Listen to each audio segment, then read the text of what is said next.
Good afternoon, good evening, wherever you are. I'm Paul Woodadge. This is WW2TV, and we are continuing Burma Week, kindly sponsored by battlemaps.us. Check out their link in the website below, the description below, where you can get a 20% discount on their wonderful maps and charts from all eras of history. So there we are. So Burma Week, we had a brilliant start yesterday with James Holland and Richard Duckett talking about an overview of the Burma campaign, and then Richard going into the specifics of SOE. But tonight we are talking about that legendary force, the Chindits, and I have found the best guest I could possibly find about this subject, Tony Redding, joining us from England. Hi, Tony. How are you? Yeah, I'm good. Good. And good to be here. Good. And Tony wrote, of course, a fantastic book called War in the Wilderness, which the link again is in the description below. And he's going to be talking about some of the subjects he mentioned in that book. Obviously, there's a lot more in the book than we can cover tonight. We were showing images. I will tell you right now, folks, this is all about 70 odd images. I'll just move back and forth through them. They won't necessarily be about what we're talking about at the time. I'll just keep moving back and forth various images of Chindits in country. So probably the most written about aspect of the Burma campaign from a British point of view. Would you agree, Tony? Oh, there's no doubt about that. And of course, the charismatic leader did a lot for that. Major General Wingate, a very special personality, leading special force. Yeah, and of course, for those watching, we've got Robert Lyman coming on later in the week to talk about Wingate and Slim and talk about the Commando. But tonight, the real focus, and I expect people maybe in the comments asking us about the validity of the Chindit operations and could resources have gone elsewhere. We're just not going to get into that tonight, folks. It's all very valid and interesting discussions. We are here tonight to pay tribute to the men who served in the Chindit forces and the extraordinary work Tony has done to talk about just the physical endurance these guys went through, what kind of people became Chindits, what was special about them, and about the operation. So please, folks, if you want to please chat amongst yourselves in the comments, but we're just not going to go into that side of things. Now, we're also not going to go into General Wingate himself. We'll leave that to Robert Lyman's show. It's about the men tonight. So, you know, we've got about a dozen points we're going to talk about tonight, Tony. So the first one is, simply, what was special about the Chindits? Well, they were given an extraordinary task because in 1942, the British suffered their longest ever retreat through Burma. They were pushed out by the Japanese and ended up across the Chimlin River back into India. And there was an absolute determination on the British part to take Burma back. And the Americans wanted North Burma back because they wanted to re-establish the road link to the Chinese who are fighting 45 Japanese divisions, and it was very important to keep them in the war. So General Wingate had the idea of long-range penetration, which was basically bringing specially trained troops behind enemy lines. And there were two expeditions. The first one they marched in. They covered over 1,000 miles in some of the worst country on earth. The second expedition, most of them, not all of them, but most of them flew in about 150 miles behind Japanese lines and did what they could to disrupt Japanese supplies heading north to the divisions that were confronting General Stilwell's Chinese troops. And it was an extraordinarily harsh experience. And I think it's true, having interviewed over 50 Chindit veterans for the book, I can truly say that the experience never left them. Yeah, I mean, this is the thing, isn't it? We touched on it with the first show with James Holland. The conditions in Burma were probably the worst conditions the British Army have faced arguably in their entire history. I mean, forget about the Japanese trying to kill you. Everything there is trying to kill you. The disease, the wildlife, the plant life, the insect life, everything is out. Everything there is not your friend. And we are dealing with an enemy, the Japanese, who are also not from Burma, but had somehow managed to get better and adept at jungle fighting sooner than the British had. And so everything that the British faced out there was just pushing everything to a a degree that was presented massive, great challenges. So, the purpose of these long range penetrations. So, what kind of men join the Chindits? You just said yourself, you interviewed 50 of these men, and we should point out to the audience, you're part of the Friends of the Chindit Association. You're heavily involved with the remaining veterans and their families, and what men became Chindits and why. Well, General Wingate had a theory that you could really turn any soldier into a Chindit, and in a way he was right. But in order to do that, you have to ignore the terrible wastage. During the 6 months or so training for the second expedition, for example, thousands of men ended up in hospital with malaria because their training took place very close to rivers because they needed to practice jungle river crossings. And of course, they were mosquito-infested areas. And my father, for example, who was with the King's Own Royal Regiment, he got 2 bouts of malaria that put him in hospital before going in March 1944. And in both cases, he regained A1 fitness and went in. But he had 2 hospital visits before that. Very harsh. And that's the thing, isn't it? That often these men, they're not 100% because they're in country before they even sign up. So, I mean, when you talk about the ETO, which is, where I live and I make my bread and butter talking about commandos, they're prior to D-Day, for example, they're leaving very, very comfortable billets in England, in southern England. They're eating reasonably well. And then you've got a couple of days on a boat and bang, you're in battle. And the same applies to most, the airborne forces. But for everything out there in Southeast Asia, getting there was difficult. Acclimatizing was difficult. Everything about it was different. As we've talked about with James Holland, Burma is fairly low on the list in terms of priority for everything, for supplies, for updated equipment, for updated medicine, and we'll touch on that as the show goes on. So, they're starting kind of up against it, aren't they? Well, I think the thing about it is, for most of these men, we live in a world where we assume that, well, until very recently anyway, we could just get on an aeroplane and go somewhere and we'd be in Singapore in 12 hours or whatever. It was a very different world. I mean, my father grew up in difficult circumstances in Peckham in southeast London, and he'd never been abroad, and suddenly he was on the way to the Far East, called in at South Africa briefly, and then on to India. But it was the special nature of the Chindit training that was so harsh.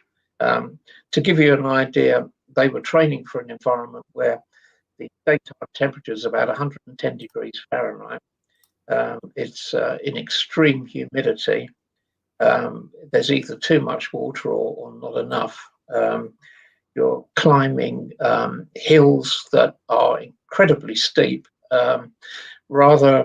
If you take a profile of North Burma, it's rather like a Toblerone, and some of those peaks are 8,000 feet high, and each of the men were carrying up to 80 pounds on their back.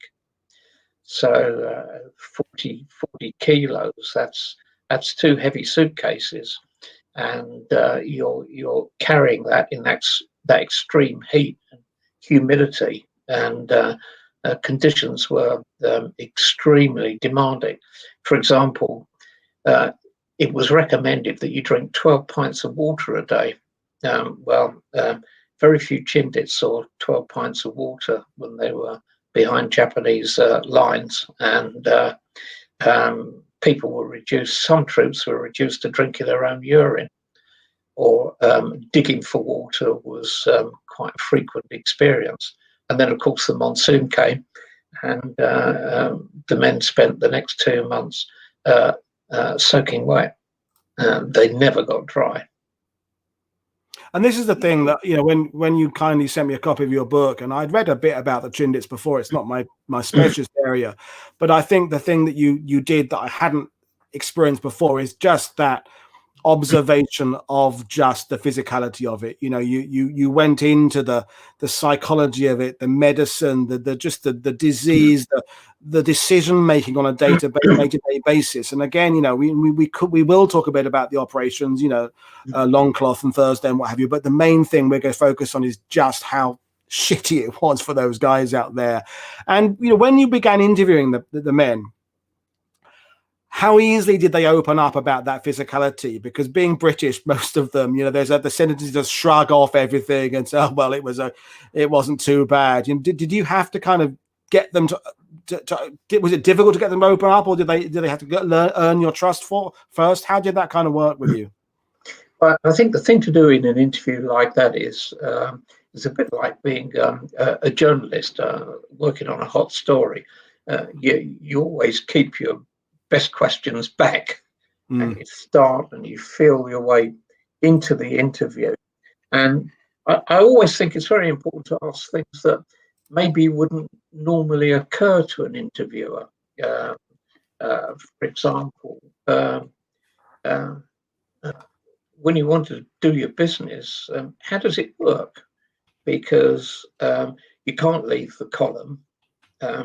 If you leave the column and you do whatever you need to do, you've got to somehow drop your kit. You've got to get that heavy pack off your back.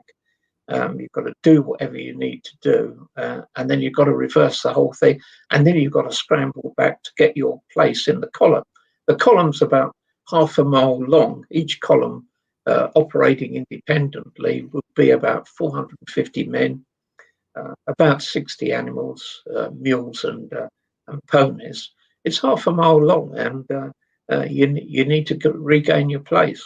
And things like that. How did it work? Well, it worked on a buddy system, like diving. Essentially, you had a buddy, and when you had to go and do what you needed to do, he'd go with you and he'd cover your back when you were doing it. When you got into bivouac in the evening, somebody would cook up a meal for two, and the other guy would clean the weapons, for example. So you work together. And when my dad was in Burma for 5 months, and he started off at 10 stone and he ended up at 7 stone.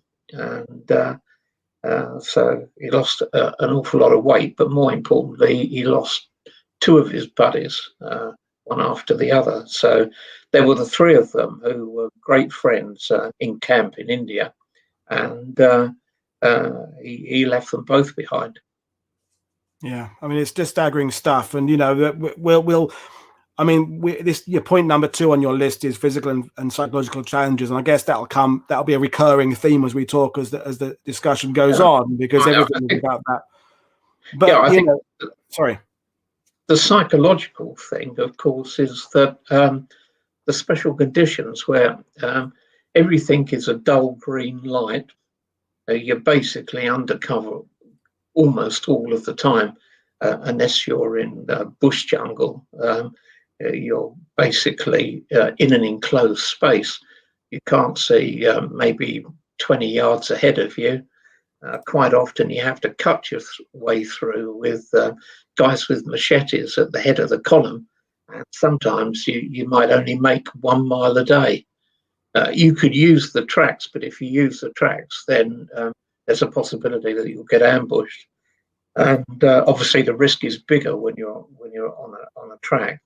And many of the ambushes weren't in fact ambushes at all. It was just patrols bumping each other, and suddenly there you are in the middle of a medieval battle, you know, where it's hand-to-hand combat. And sometimes it was just bumping into a patrol. Sometimes there were obviously set ambushes done by both sides. I mean, my father's column was definitely subjected to an ambush. They hit the head of the column and the tail of the column. My dad was in the middle, and he was walking next to a mule, and the animal was hit by machine gun fire and went down. He went down on the other side of it and used it as cover. And he suddenly saw a Japanese officer emerge from the jungle on the other side of the track they were using, and he killed the column quartermaster. He cut him from the neck right down to the groin. And my dad always told me that they were Japanese Imperial Guards, huge guys over 6 feet tall. And I always wondered whether maybe the story had become a little bit embellished over the years. But in fact, my father had passed away when I wrote the book. And I spoke to another private soldier in his column. And in fact, he went back to the ambush site as a member of a patrol who was sent back to recover the mortar base plates. Mortars are no good without the base plates. Indeed. And so they went back to the clearing, and they found the quartermaster propped against a tree, as white as a sheet. Obviously, all the blood had gone from him. And at his feet were two dead Japanese, and they were over 6 feet tall. And so Private Unsworth, the chap I interviewed, asked his lieutenant, I thought these Japanese were supposed to be very small. And he was then told by the lieutenant, don't believe everything we tell you, Unsworth. And that was it. So all those years later, over 60 years later, I got confirmation that they were indeed a unit of Japanese Imperial Guard. Wow. I mean, let's talk a bit about the length of these behind the lines operations, because again, the frame of reference, a lot of people watching, let's talk about, I don't know, Bomber Command flying over Germany with 8th Air Force. You've got, 10 hours, possibly a long flight of intense stress. And then you're back at an airfield and you can chill out, you can go to bed, you can go to the bar, have a nice breakfast, and maybe another mission the next couple of days. These guys are behind the lines for weeks on end, where you have to be pretty much silent all the time. You, as you said very, earlier about, you can't see more than 20 yards in any direction. So, as you said, the medieval style of combat, and James Holland made the point yesterday that many men went through the war in other theatres without ever seeing an enemy up close. Everything was done at some kind of range. You're firing artillery pieces, you're firing at a distance, but in the jungle, everything is absolutely right there in your face. So, just mentally dealing with being on red alert non-stop for weeks on end, and then add to that the deal of malaria and not having enough drinking water, and as you say, having to break column to go for a shit and all those kind of things. I mean, just how did the men deal with it? What did officers have particular ways they would try and keep morale up? Was it down to the men themselves? What was the sort of the methodology with keeping those columns from just going insane? Well, they had a very special regime. It was a Chindit regime. They had a special regime medically, and they had a special regime from the point of view of control, basically, and discipline. For example, the two great crimes in a column would be being caught asleep on sentry duty, for obvious reasons. The second great crime was stealing rations. And I know my dad saw two guys who were caught stealing rations after a supply drop. And they were basically given a good hiding. And I do know of one case where a lieutenant colonel, he gave the men a choice, basically. They could walk back to India alone, give them a few meal packs, and just turn them loose, and they could find their own way back to India. Or they could take a good hiding. And they obviously voted for the latter. And they made up a cat o' nine tails with parachute cord, and gave them a good beating. And when eventually everybody returned to England, one of the men mentioned it to his family, and his family had connections to a local MP, and they asked questions in Parliament. To cut a long story short, the Lieutenant Colonel was brought before a court-martial, and he explained what had happened and that the men had accepted the punishment, and he was completely absolved on the basis that one day's active service in a Chindit column is far worse than getting whipped with parachute cord, and he was completely absolved. Wow. So it was a very harsh regime. Medically, it was very harsh. I've got a manual for Chindit medical officer. Every column had a medical officer and a couple of medics working with them, and it's a sight to behold. This manual, basically, to ride on a casualty pony, you had to have a temperature of 104. So in effect, you had to be pretty much almost dead before you got a ride on a casualty pony. And if you couldn't march, then you could easily find yourself in a situation where they left you behind. And I spoke to two men, one of whom is very ill but still alive, who were actually left behind at the side of the track. And basically, you were given an extra clip. You were given an extra meal pack and an extra water bottle, and the column moved on. If you couldn't march, then you'd be left to die. In one case, the man concerned, he had a neck wound. He had a wound from a mortar fragment in the neck, and he was also very ill. He'd had 8 successive bouts of malaria fever. He just couldn't march anymore. It was over for him. So they left him by the side of the track, and he must have fainted. When he woke up, he was surrounded by Oriental troops. He naturally thought they were Japanese, and then he looked again and he found they were actually General Stilwell's Chinese troops. And one of the Chinese officers looked down on him and laughed.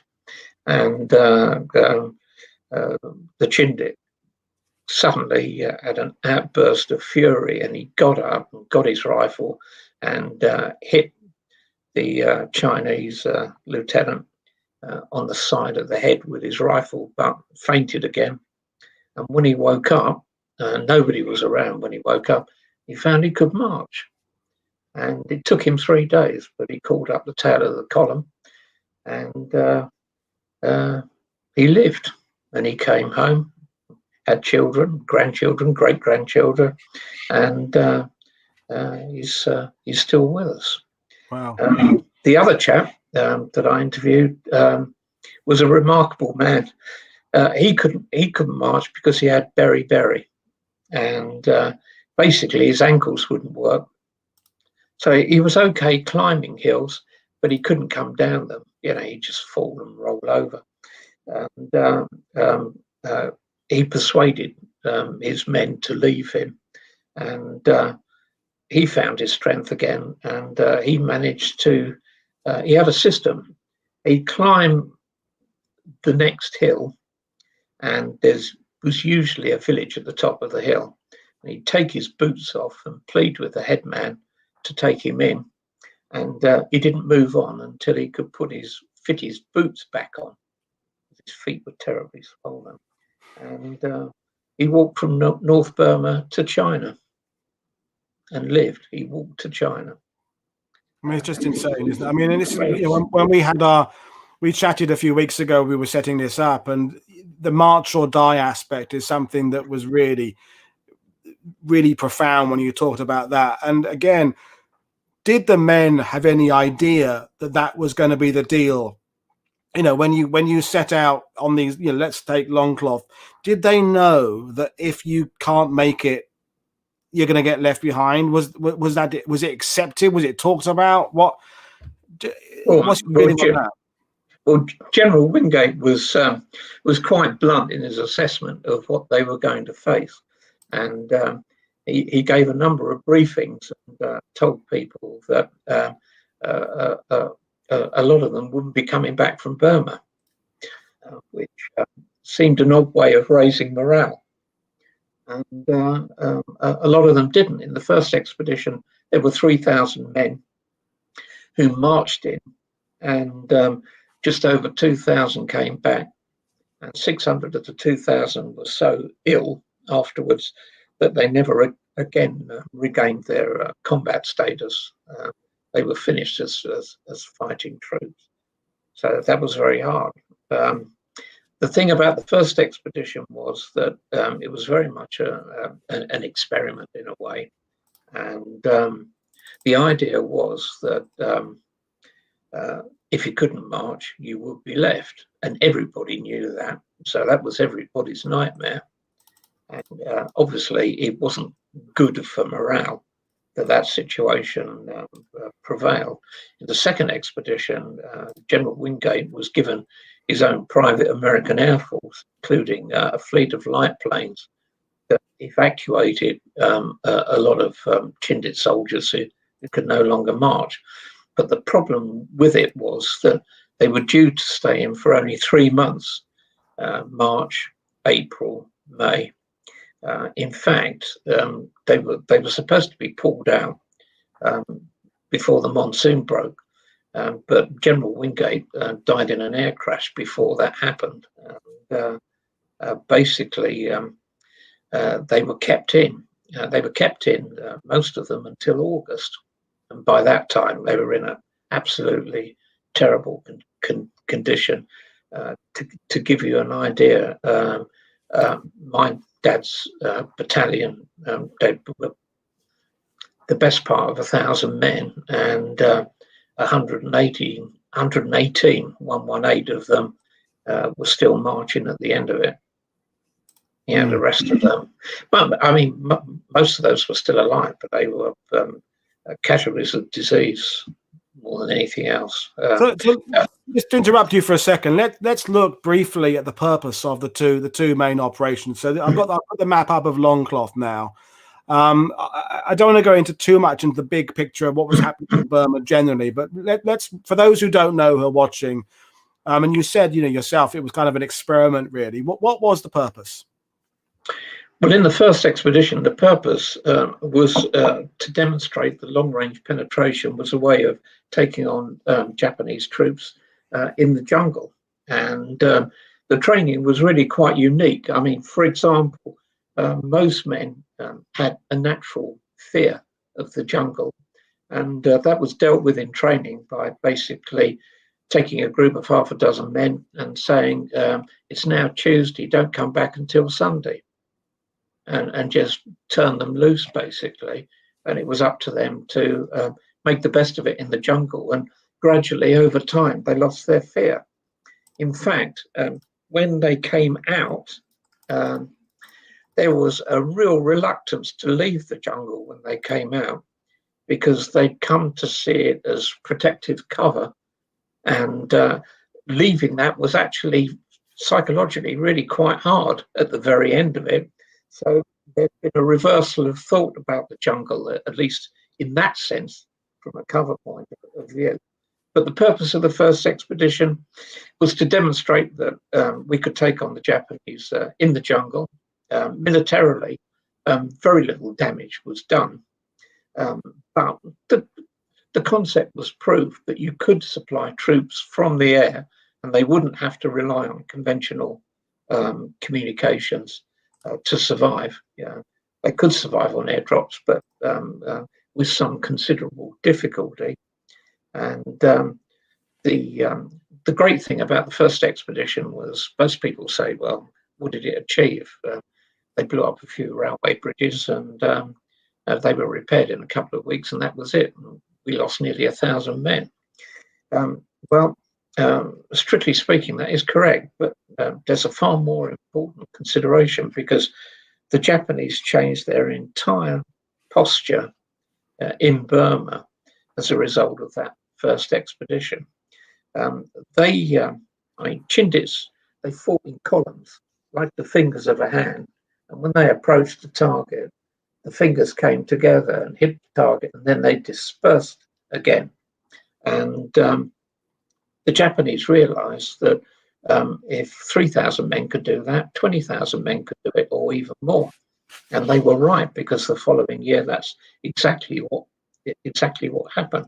So they decided to lose their defensive posture in North Burma and go on the offensive. And that laid the seeds for the Imphal and Kohima drive the following year.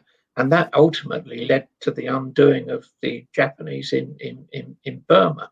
So it had a really profound consequence that far outstripped its military value and content. As for the second expedition was more meaningful militarily, and whether you could truthfully say that what could have been achieved was achieved in the absence of Wingate, no doubt more books will be written about that as the years go by. But I think what we can say is that the Chindits proved the concept, which today in modern armies is taken as read, that you can have mobile forces with helicopters now rather than gliders and C-47 Dakotas. You can fly mobile troops, special troops in helicopters. You can work behind the lines. You can supply from the air. I mean, everybody takes that for granted now. But in 1943 and 1944, that was high technology. Yeah, it was a really strange campaign because it depended entirely on high technology of the 1940s, radios, and the ability to call up aircraft to have supply drops. And you could send the two letters QQ, and QQ would bring in all the rations needed for a column of 450 men, and which was fantastic. On the other hand, it was strictly medieval, because some of the fighting between the Japanese and the Chindit troops was incredibly savage and really was hand to hand. Maybe we can talk about that a little bit later on. Yeah, no, we should do. And I just wanted to reinforce that point because it came up with James and with Richard, is that Burma, looking at it as separate elements. So there's Chindits, there's air operations, there's the conventional, the 14th Army and its divisions. Actually, Burma at its best is a combined arms, isn't it? Where the Chindits aren't just the Chindits. It's the way, as you said there yourself, it's the resupply, it's the ability to call up, the airdrops by the C-47s that moves on when you go 20, 30 years later to Vietnam and the Green Berets and the Mike forces and things like that. The Chindits are establishing a type of warfare that, as you said so very correctly, is now considered normal today. When we've got on Saturday's show, we've got John McManus coming on talking about Merrill's Marauders. So the American, I'm not going to say the equivalent of the Chindit, but the comparative unit to the, so we can talk about that with John. But this idea of this large strength we can bring by using our air power, by using our supplies, and indeed the SOE element of their intelligence. I mean, Richard made the point last night that Slim's 14th Army, 80% of his intel came from the SOE agents and the locals who are working with the SOE. That's huge. I mean, that's huge. I mean, in the ETO, we rely on aerial reconnaissance photos. That's our main advantage here. But in jungle environment, aerial photos, they've got a mixed use. But men on the ground, you cannot beat men on the ground. And I like the point you made earlier, Tony, about getting the men to kind of love the jungle, because that was part of Slim's kind of basic principle, wasn't it? We went into that theater allowing the Japanese to dominate, but if we're going to dominate them and we're going to have victory, we've got to love the conditions they once loved, and we've got to make it our domain. We've got to master the jungle ourselves. And Yeah. that Chindit spirit is part of that general idea of mastering a terrain, so that when the 14th Army comes in, as you say, in the next year, with these extended columns that are taking on ideas used by the Chindit columns, we've learned, we've developed a way of warfare that will thoroughly beat the Japanese. But yeah, let's touch on. I was going to say to you, I don't think any Chindit could honestly say he loved the jungle, but actually that's not true. I did actually find a man, that man I mentioned who walked to China. He said he loved the jungle. He really did love the jungle. He thought it was a wonderful place, and but he's the only one I found who loved it. It was full of surprises, and most of them were extremely unpleasant. For example, leeches were a big problem, and I met a guy who had the misfortune to fall asleep with his mouth open, and he ended up with a leech on the torso. And I also met a man who claimed that one of his mates got a leech up the penis. And oh dear! And I've just crossed my legs there now. Thanks for that, Tony. I mean, the very thought of it, and given the fact that the usual way of getting rid of a leech is to stick the end of a cigarette on it. How the hell would you deal with that? But actually, there is a way of dealing with it, and a Burma Rifles soldier knew how to do it. And they built, when they could, a smoky fire, and they got hold of this chap's arms and legs and put it face down over the fire, and the leech crawled out. Wow. Okay, I'll remember that next time I'm in that predicament. I'll remember that. Well, there you are. You know exactly what to do now. Yeah, but you do need 4 people to help you. I'm ready now for, I'm a celebrity.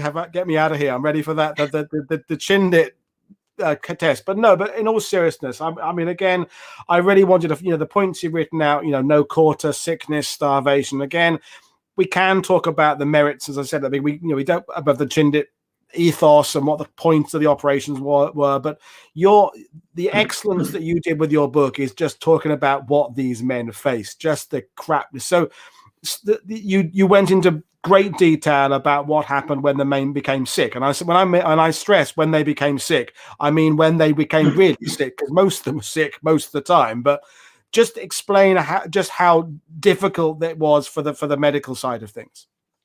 Well, extraordinarily difficult, and the whole medical supplies for a Chindit column of 450 men were basically held in a couple of large panniers on the sides of a couple of mules, and that was it.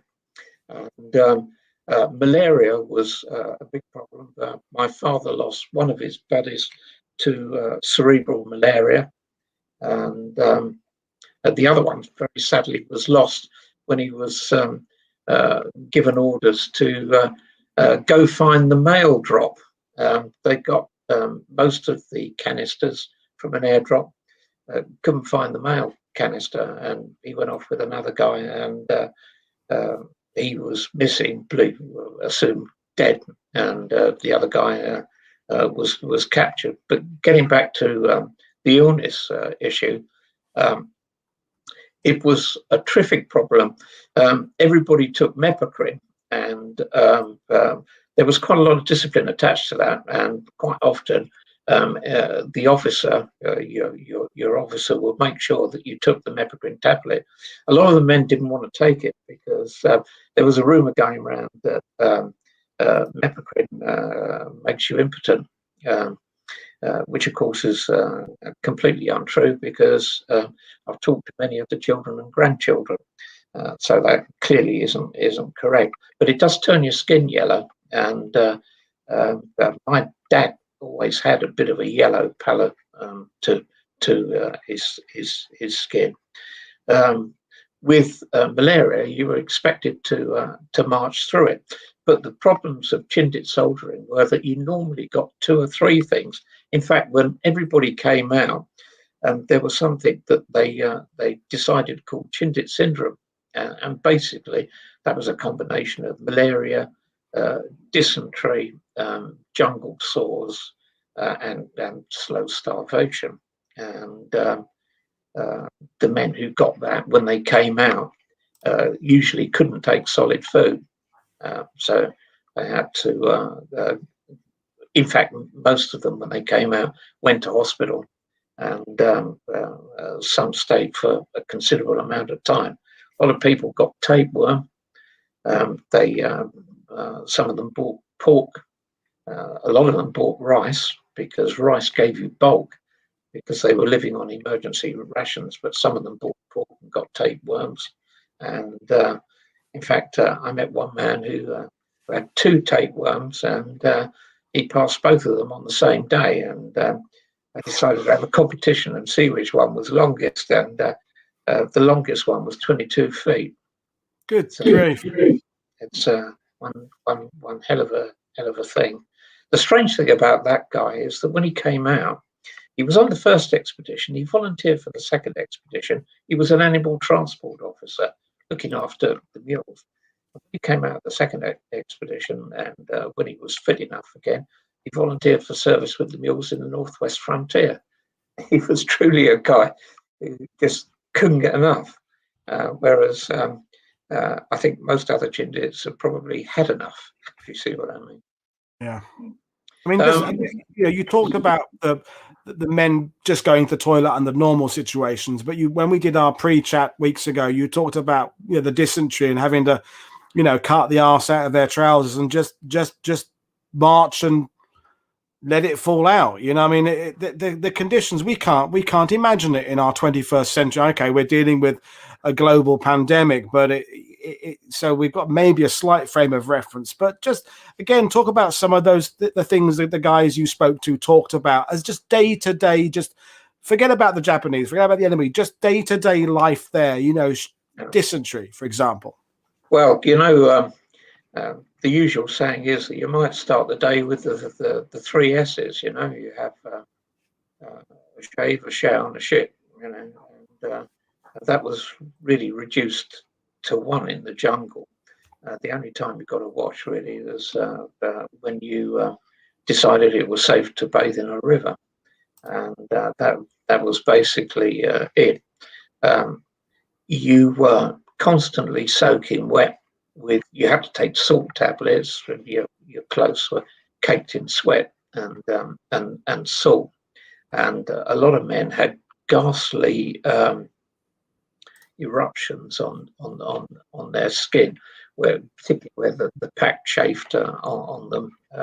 I know one chap who had to be evacuated at one point because he was developing blood poisoning because he had an abscess on the small of his back, the bottom of his back, where the big pack rested, and he couldn't carry the pack, and he was about to develop blood poisoning. So I've got a wonderful picture of him wrapped in a towel, and he's smiling. And the reason he's smiling is that the picture was taken 10 minutes after they lanced the abscess.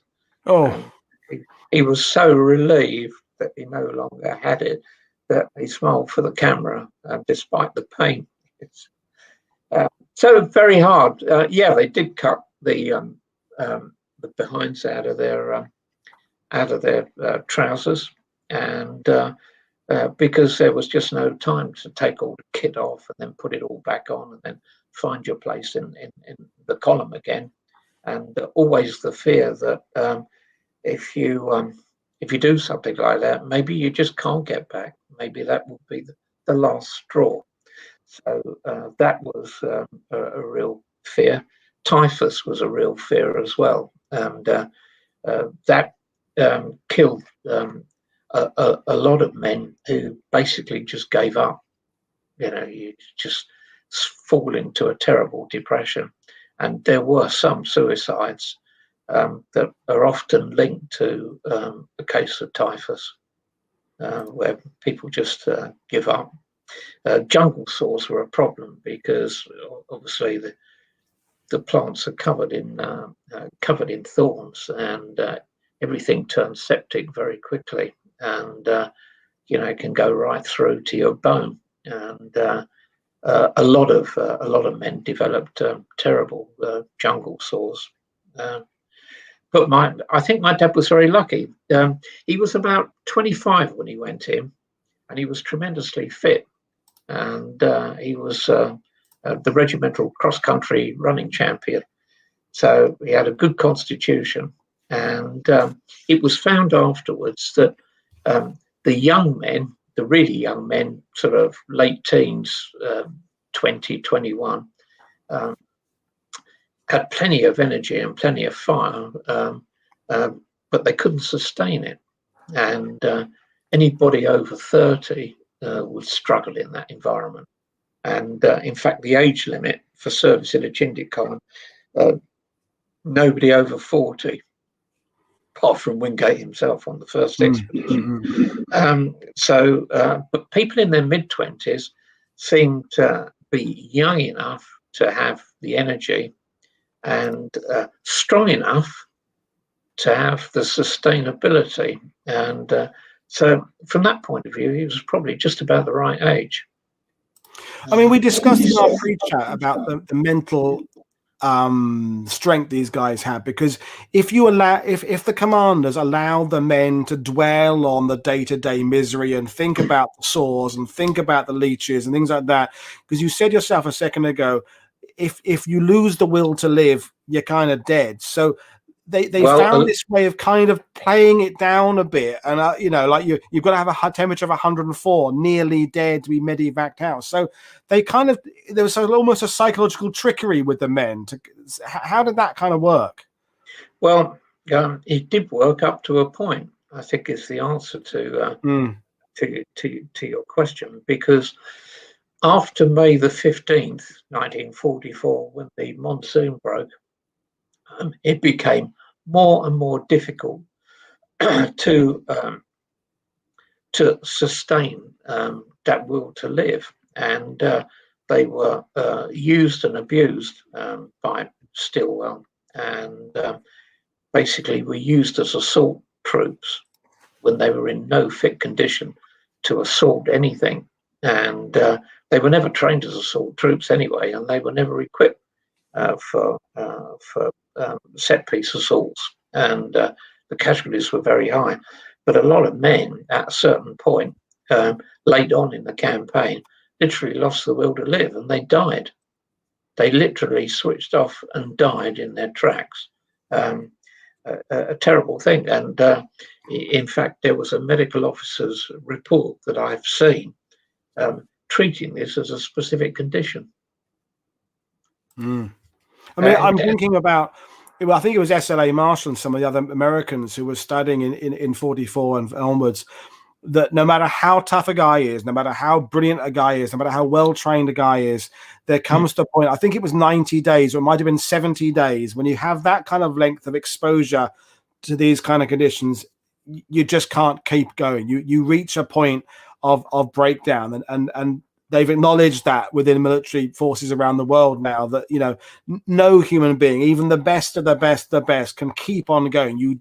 It's that old thing where a bulb is at its brightest just before it goes out. And I think the second operation, particularly, the length of it just starts sapping these guys because it's just too long. And we're going back and forth with subjects, but we mentioned General Wingate, and we mentioned, of course, he dies. He dies in the middle of the Burma campaign, and we'll talk about the general himself with Robert Lyman later in the week. But what effect did that? Just as the Chindit forces kind of becoming a thing, they're finding their stride, they lose their commanding officers. So what effect did that have? It was a terrific blow. Can we actually go back to the photograph you had up there before? Yeah. Okay. This is a very interesting photograph because the man who was court-martial, the lieutenant colonel, is sitting there on the ground. And what's actually happening in that photograph, and you weren't allowed to take photographs. Cameras were smuggled in by one or two people, and thanks to that, we've got wonderful photographs like this. But that's a lieutenant colonel, and he's being offered a bottle of beer by one of his sergeants. And that bottle of beer is the only bottle of English beer or Indian beer behind Japanese lines in North Burma. And the sergeant has been carrying it around because when they were going to be flown out, he was going to celebrate and open the bottle. But at that point, he decided that the chances of ever getting home were so remote that he decided that it was his lieutenant colonel's birthday. He was 30 years old, and he decided to share the beer with him. So that's a rather poignant. Wow. And I have to say, he looks a lot older than 30 in that photo. Yeah, well, so would you if you'd. Oh, yeah, I'm not saying it's not deserved. Yeah. His so state. But let's get back to your question. You talked about please. Wingate and his death. Well, he died only 3 weeks into a campaign that lasted in the end, or should have lasted 12 weeks, but actually lasted for 5 months rather than 3 months. And the problem with Wingate's death was that did anybody else really understand what the Chindits were all about? And his successor, Lentane, was a bit of a surprise. Many people thought that Michael Calvert, Brigadier Calvert, who was probably the finest Chindit fighting leader, would have taken over. But in fact, the job was given to Lentane, and he was widely held to be less than enthusiastic about Chindits and long-range penetration. Although, looking at a recently available archive, I wonder really whether that history has judged him quite unjustly in that respect. But the fact is that the Chindits, in essence, were given to General Stilwell, and General Stilwell rode them into the ground. He was widely described as a very severe Anglophobe. But again, I mean, he treated Morell's Marauders just as badly, and that was an American brigade. Well, I should tell you, Tony, that the Stilwell bashing started about 10 minutes ago on the YouTube chat. So the viewers have started on him earlier. So you're preaching to the converted here, I think, Tony. So don't worry about that. I can tell the viewers that I interviewed 3 people who said that if they'd had the opportunity, they would have definitely have shot him if they'd had the opportunity. He was that loathed. Many Chindits thought that it was kind of like an understanding that they were staying for 12 weeks and that would be it. And when they were kept in during the monsoon and used to storm some rather obscure towns in the far north of Burma, he was truly hated. And even talking to them over 60 years later, I kind of got the sense that if they'd had the opportunity, they would have squeezed the trigger. And the irony is, had Wingate not died, and he been there, the Chindits probably would have done whatever he asked of them because he was theirs. It's part of it is the fact that Stilwell is from a different army, he's a different nationality, and his hatred or his alleged hatred of the British was reciprocated by the British hating Stilwell. And Stilwell is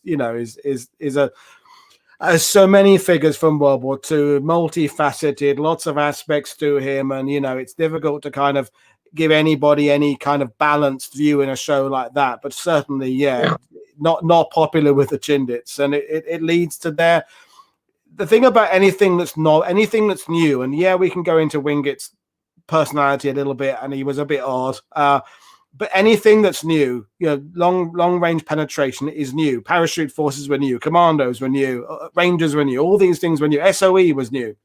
Yeah, and I mean, you have to have someone who's behind it. You have to have a kind of an important person who is the instigator of it, who is the ambassador for it, who can sell that concept to the higher command. And once you lose that person. Yeah, but it was his concept, and the problem with it was that when he died, as a personality, he was a supreme opportunist. And by the way, that photograph you showed, just that one, put it back. Who's just lost the abscess on the small of his back. Oh, right. Oh, yeah. I thought that was going to come up later on. Yeah. He looks mightily relieved to have had that. He certainly was. But you see, when Wingate came back to London after the first Chindit expedition, he dined with Churchill in Downing Street, and Churchill thought the whole idea was wonderful, and Wingate was the sort of charismatic leader that he always looked for, and he was very interested in irregular forces anyway. And he suddenly decided to take him to the Quebec conference. In fact, there's a famous story that Wingate's wife was on a train, either going to Scotland or coming down to London from Scotland. I can't remember which. And Churchill ordered the train to be stopped so she could be taken off the train to join the ship to cross the Atlantic. And when Wingate was given the chance to explain what he wanted to do in a much bigger expedition, the Americans thought it was great because they wanted to open the Lido Road that would join up with the Burma Road and keep the Chinese supplied. They thought it was fantastic.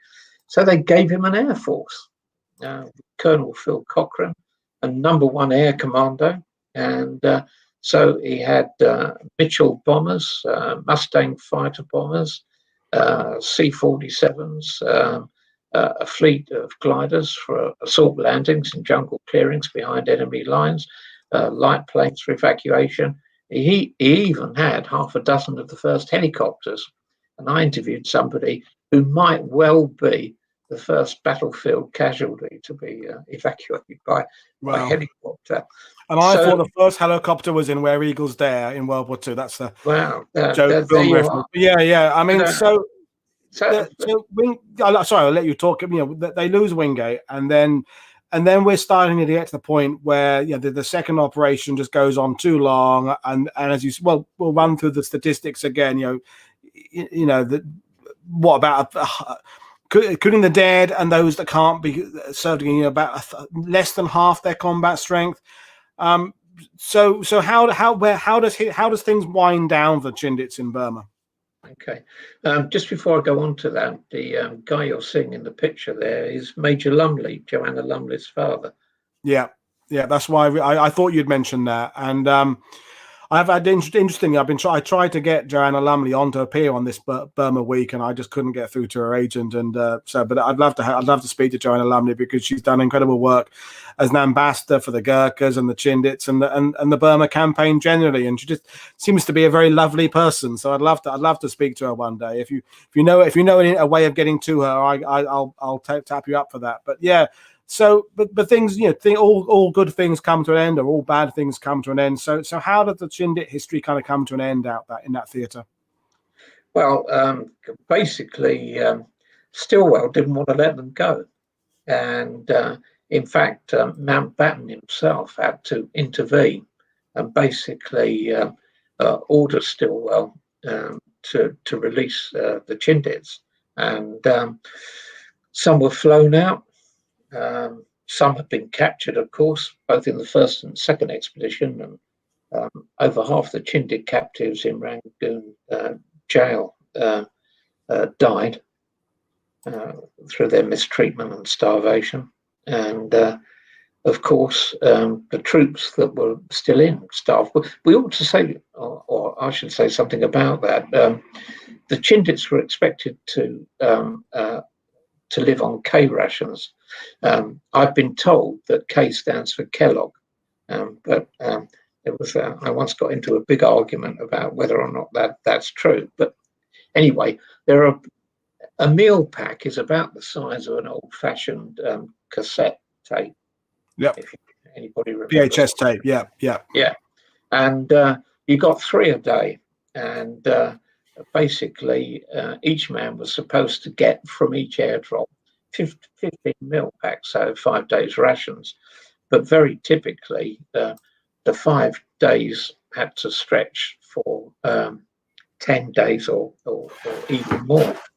And so basically, you've got a calorie deficit of well over 1,000 calories a day. And that's why men often lost about a third of their body weight. And it was the monsoon, the Chindit syndrome, the sickness, the malaria, the jungle sores, the hunger, gradually wore everybody down. And some were flown out. Some actually couldn't be flown out because of the monsoon, and they actually built the Chindit Navy, which were a series of very large rafts, and they were with outboard motors, and so they built the rafts, and they got out down the rivers. Actually, the man you're seeing there was a sergeant, and he didn't come home. He was one of the ones that are still in Burma right now.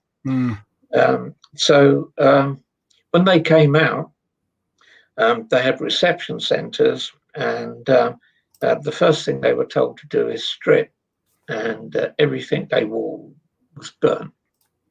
It was full of lice. And by the way, that man there was 39 years old when that picture was taken. He was very old for a Chindit, and you can see how wasted he is. Yeah.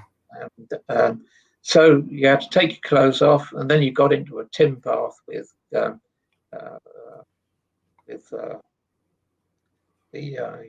usual mix of Dettol or whatever it was. Antiseptic and DDT and all. Yeah.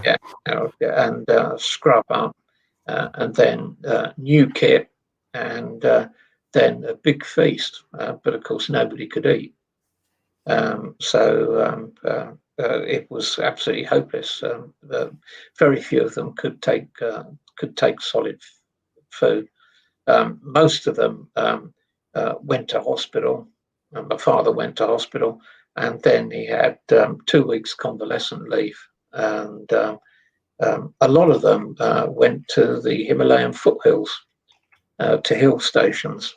And my dad remembers being incredibly impressed by one of the tallest mountains in the world, Kachinjunga, in the foothills there for a couple of weeks. But they had a lot of stories to tell, and a lot of suffering to get over, and a lot of them never got over it.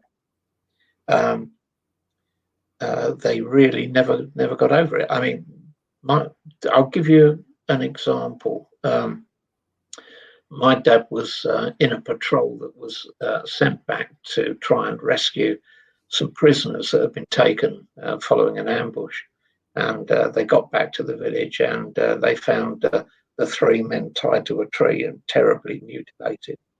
I won't describe what they found, but it was disgusting. And that was, I don't think my dad ever recovered from that. And as for his 2 mates that were lost, Nobby Evans and Dave Davis, my father wanted nothing to do with the army when he came out. And the reason for that was that when he came back after 4 years and 4 months in Burma, he went to be demobbed, and instead they told him that they were sending him to Palestine.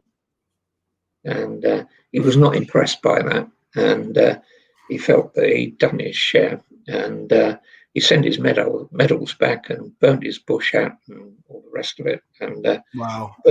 But in 1999, he had a change of heart, and he suddenly announced that he was going to march at the cenotaph that year. And he did, and we got there a bit early, and we ended up in the Garden of Remembrance in Westminster Abbey. And I asked him whether he wanted a cross to put on the Chindit plot. Excuse me. And he said, "I'll have 2." And I wrote the name Evans and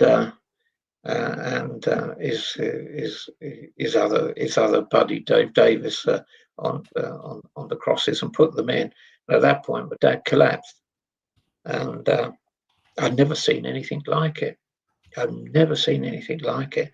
He was absolutely distraught, and he grabbed my mobile phone and called my mother. And my mother then demanded to speak to me because, she asked me the question, "What have you done to him?" And the answer is, I'd done nothing to him, but the war had done it to him. Yeah. So saying the cruel sea, it's the bloody war. And it was an amazing moment because I realised then that I would never be able to talk to him about his experiences. And it wasn't until he passed away that I wrote the book. Excuse me. I just wanted to add a little bit about the K rations there for people watching, because I did a couple of lectures at the National Army Museum about 20 years ago about the rations, and I got some documentation about the British 24-hour rations and the American K rations. And the calorie content of a K ration was, I think, was supposed to be a minimum of 2,200 up to 2,400. But on the original paperwork for the use of it, it specifies there this is for a temperate climate. This is not for Arctic. It's not for jungle. It's not for that. You would need a hell of a lot more if you were in jungle. And you're saying that often they had to make these K rations last twice as long. So effectively, they're using a ration that was not meant. You would have needed a lot more calories for that environment, given how much you're sweating, given how much exertion you're doing. So they're existing on almost nothing. I mean, the problem was that they had no bulk. So they had silver rupees in the column, and when they went into a village that seemed safe, they would buy rice, and they quickly learned that if you don't cook the rice properly, if you parboil it, it keeps you full for longer. You have that sensation of being full for much longer. And in fact, when a lot of Chindits got back to India, they wouldn't eat Western food. All they wanted was rice. They'd become totally and completely accustomed to rice.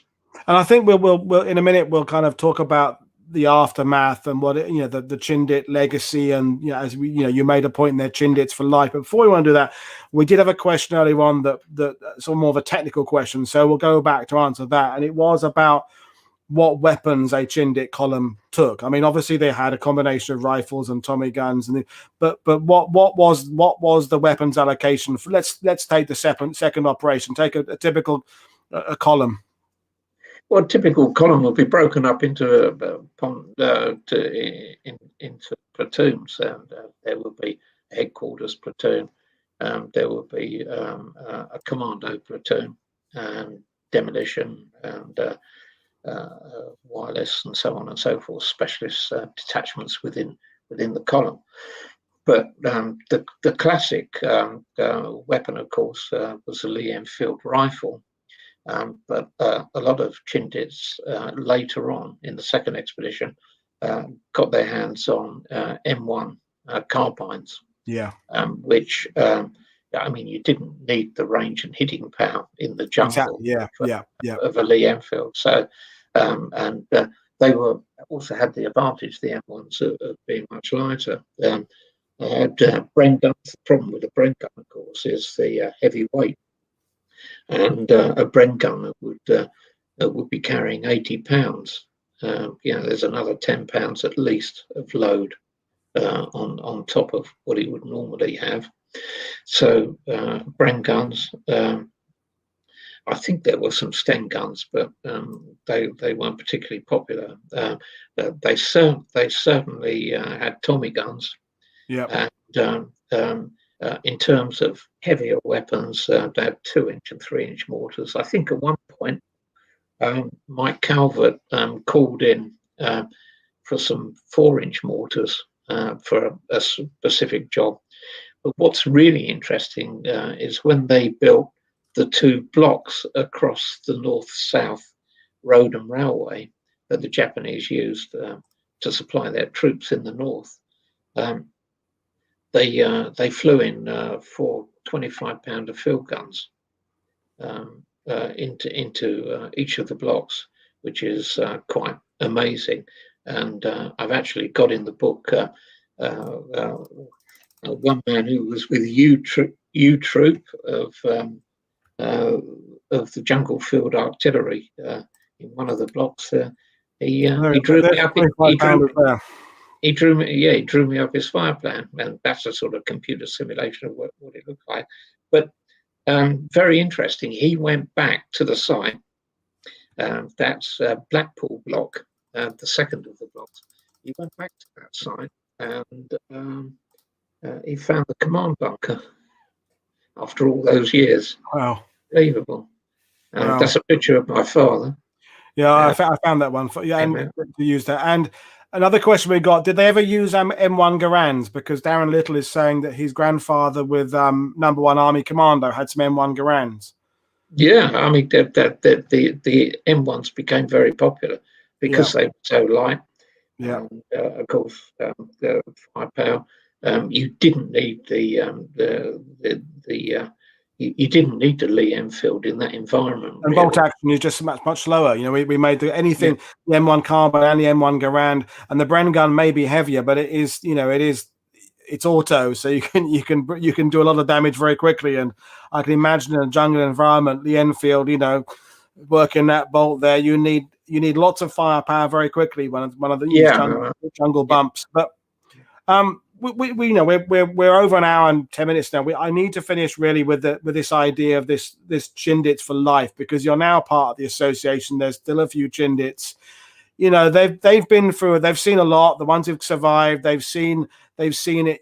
Burma referred to as sort of the forgotten army. And then I love that. Did you see the VJ Day coverage last August? I thought that was really, really fitting. And Joanna Lumley was involved there. Those that are still around now, do they feel that they have finally been remembered, the 14th Army and what they did, and that campaign has finally been given some level of appreciation? Yeah, I think there's a strong feeling of recognition, and a huge help with that is the modern day 77 Brigade.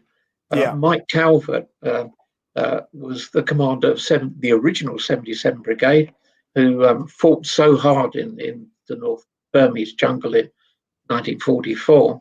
And the modern 77 Brigade is a quite different outfit. It deals with, let's say, unorthodox warfare, but not combat of the type that the Chindits specialised in. But they've taken on the Chindit heritage and a form of the Chindit badge. And they've been tremendous hosts to our veterans over the last few years. Wonderful hosts. And it means a great deal to the veterans. Our oldest veteran at the moment, I think, is 104. Wow. So, there we are. It's really interesting. Some of them died young when they came back. But those who didn't, something must have happened to their constitutions, because a lot of them lived into and are living into ripe old age. And I'll give you an example. There's a man now who is basically in the final stage of his life. I went to interview him. He was in his mid-80s at the time. And when I arrived at his house, he was rather hot and sweaty. And I said, are you feeling okay? He said, yeah. He said, I've been trying to put something away in my shed and I couldn't get it in there. And so I've taken part of the shed roof off and rigged up an A-frame to get it in. I looked at him and I wasn't sure I could have done that myself at that point. No. So, I mean, incredible. And you know, you said the words legacy, or I said the words legacy. Now we are, you know, where the war is, you know, 7, nearly 8 decades behind us now. You know, you've got military. We've had people watching this who are, you know, bona fide military historians and enthusiasts, and they understand the role of the Chindits in the wider war and the wider operations. But for the average person, what do you think the Chindit legacy is? It's not the operations; it's a spirit. Would you say? I mean, I'll let you answer the question. What is the Chindit legacy? Well, almost everybody I interviewed, and there were over 50 of them, that said to me in one form or another that they didn't fear anything when they came back to England, because nothing that life could ever throw at them could ever be as bad as that. And I just think about it in my father's own context. He was always incredibly self-aware. He was a very safe guy to be around, and quietly, very quietly, incredibly self-confident. And I think if you survived that and you came back, you had every reason to be confident in your own abilities. I think that's the key to it. Yeah, no, absolutely. And I have to tell you, Tony, you know, with the comments coming on YouTube and many more people watch it over the next few days and weeks, is that they enjoyed James Holland's appearance yesterday talking about the overview, but they've really enjoyed the personal nature of this and just getting down to just the basic human endurance that these guys had to deal with. And it's been an absolutely enlightening show, Tony. And I urge people to buy the book. And sorry, you want to say something? Yeah, I just wanted to add one thing. I didn't go into it in any detail, and I don't really want to, but I will mention it, that a number of the people I interviewed shot their comrades who'd been injured or too sick to move, to stop them falling into Japanese hands. And in fact, at Blackpool Block, the second and last of the blocks on the railway, the medical officer told the commander that 18 of the severely wounded would have to be shot because they couldn't be moved. And I mean, I'm sure they were going to die anyway. But I think that's the measure of the appalling nature of this experience, and it's also the measure of the human spirit that came out of it, that binds these people together. That picture you see there was taken at the laying up of the Chindit colours in Lichfield Cathedral, and the Prince of Wales attended, and he was patron of the Chindits Old Comrades Association at that time, and he stayed behind for 1 hour, and he didn't leave until he'd spoken to every Chindit veteran. It was quite something to see. Well, the feeling is you've been quite something to listen to. People saying you're a masterful storyteller. You're just simply amazing. We've had comments, people saying they'd like to sit with you in a pub and listen to you talk. And, you know, it's been extraordinary. Don't you wish we could? Well, yes, we have to have this virtual pub of meeting and talking about World War II online, but it's all we can do these days. But no, I mean, I went into this Burma week and I tried to set up a blend of shows that are both complementary and also contrasting, if that isn't a bit of a paradox there, you know. And James was, as he's uttered, brilliant, talking about the overview, and Lucy will be talking tomorrow about Hill 170. Yeah. And we have a Gurkha coming on talking about the Gurkhas, and I think together these 7 shows will provide a really kind of neat overview of the Burma campaign, looking at it from different points of view. But tonight, I think, was particularly special because of your personal connection with the Chindits and the honesty of you know, talking about men having to shoot each other and leaving them at the side of the track because they can't go on. This is the stuff you don't get in the overview kind of stuff about the Chindit. This is the important, absolutely physically terrible events that these men went through that we've been able to touch on to tonight. So Tony, it's been an absolute privilege listening to you. People have enjoyed listening to you. We'll try and do something with you again about, and you know, you're working on a book about you're bombing Russia, basically the Cold War and bomber pilots and Vulcan and Victor bombers. So we can bring you on. I mean, that's technically not World War II, but I'll have any excuse to bring you back on. So yeah, thank you very much for joining us. In terms of what we've got coming up, folks, so you've seen the schedule yourself, but Lucy's going to come on tomorrow night and talk about Hill 170, so Commando. So Darren will be back here talking, joining that, I'm sure, listening to that. And then we've got Tim at Gurkha coming on. We've got Robert Lyman talking about Slim and Wingate. And then we've got John McManus on the final day talking about Merrill's Marauders. And anyone who's watched John on one of my shows before, you'll know he's also a master storyteller and an incredible historian. So, I've pulled out some pretty good special people for you for these shows. So, as usual, folks, there are descriptions, links in the description below to how to get Tony's book. You can find information about Twitter, about me. Check out Patreon pages. I urge you to read more about the Chindits, read more about the 14th Army, read about the Indian troops, the West African troops. It was an absolutely vital theatre for the success of World War II, and it was a multinational force. And read outside of just the British experiences, read about the Gurkhas, read about the Indians. But anyway, it remains me to say thank you very much for Tony to joining us. Well, have you enjoyed it? Yeah, I have enjoyed it. Thank you very much indeed. And people have definitely enjoyed watching it. So I'll put it back on my screen. So thanks again, folks. I'll see you again tomorrow night, 7 p.m. UK, for Lucy Betteridge Dyson talking about the Commandos at Hill 170. This is Paul Woodadge for World War II TV saying enjoy yourselves this evening. I hope you've come away from this feeling a little bit humbled by what we've heard tonight and what human beings can do in moments of extreme adversity. And I've been blown away by some of the stuff Tony said. So thank you very much for watching, everybody. I will see you all again. This is the end of the stream. Thanks. Good night.